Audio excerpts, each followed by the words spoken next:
সময় শুরু হলো কি, মুসলমান ঘরের কোনো ছেলে মেয়ে তো দূরের কথা,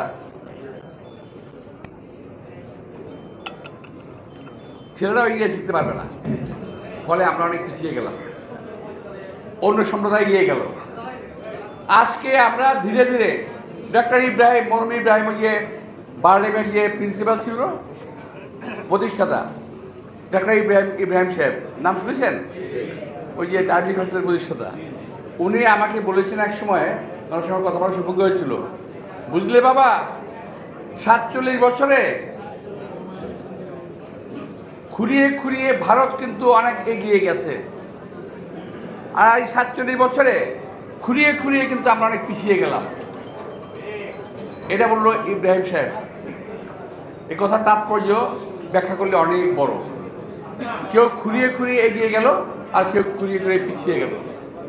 তো প্রিয় ভাইরা, আমার কাছে আজকে জাতির সকল নেতাদের কাছে, সকল পর্যায়ের নেতাদের কাছে, যারা দেশকে ভালোবাসেন, একটা জায়গায় আসেন, যেই জায়গায় গেলে পরে এই দেশটার উন্নতি হবে, দেশের মানুষের উন্নতি হবে। এইভাবে বড় বড় সমাবেশ করে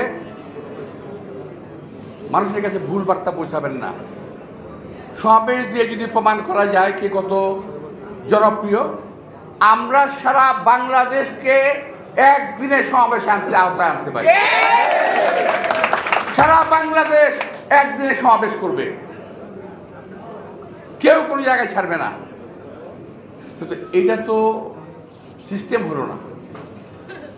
তো সুতরাং আমি সবাইকে অনুরোধ জানাবো, এই সমস্ত একজন এই সমস্ত আউল ফাউল কথাবার্তা বলেন না, কেউ মনে করবেন না সুফি চেহারার লোক হলেই সুফি হয়ে যাবেন, সুফি না। আপনারা এই সমস্ত কথাবার্তা বলে দেশবাসীকে বিভ্রান্ত করবেন না। পিআর সিস্টেম না হলে নির্বাচন হতে দেওয়া হবে না, স্থানীয় সরকার আগে না হলে নির্বাচন দেওয়া হবে না, বিচার না হলে আগে নির্বাচন হতে দেওয়া হবে না। আরে ভাই, আপনাদের শুধু না বলার জন্য বলা হয়েছে নাকি? আর আমরা বিএনপি যদি বলি হবে হবে এবং হবে, হতেই হবে। সুতরাং কোন রকম কনফ্রন্টেশনে বিএনপি যেতে চায় না। আমরা 17 বছর রাজপথে যুদ্ধ করেছি, আমরা রাজপথে আর যুদ্ধ করতে চাই না। আমরা আমার ভাইয়ের সঙ্গে যুদ্ধ করতে চাই না, আমার বন্ধুর সঙ্গে, দেশের মানুষের সঙ্গে আমরা যুদ্ধ করতে চাই না। আমরা চাই এই দেশের শত্রু যারা আছে তাদের বিরুদ্ধে ঐক্যবদ্ধ হয়ে এই দেশটাকে সুন্দর এবং সাবলীলভাবে গড়ে তুলব। আসুন আমরা ওই জায়গায় যাই যেখানে গেলে এই দেশের মঙ্গল হবে। আমরা ওই কাজটা করি যে কাজটা করলে এই দেশের মানুষের মঙ্গল হবে, আপনি আর আমি শান্তি মতো ঘুমাতে পারব।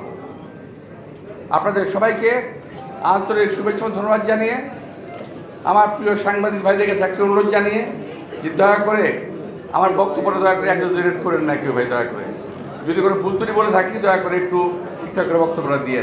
আপনি জানেন তো আমার বিরুদ্ধে একদল লোক আছে বাংলাদেশের বাইরে, একদম বিদেশ থেকে আমার বিরুদ্ধে কথাবার্তা বলে, কীভাবে ফেলবে আল্লাহ জানে।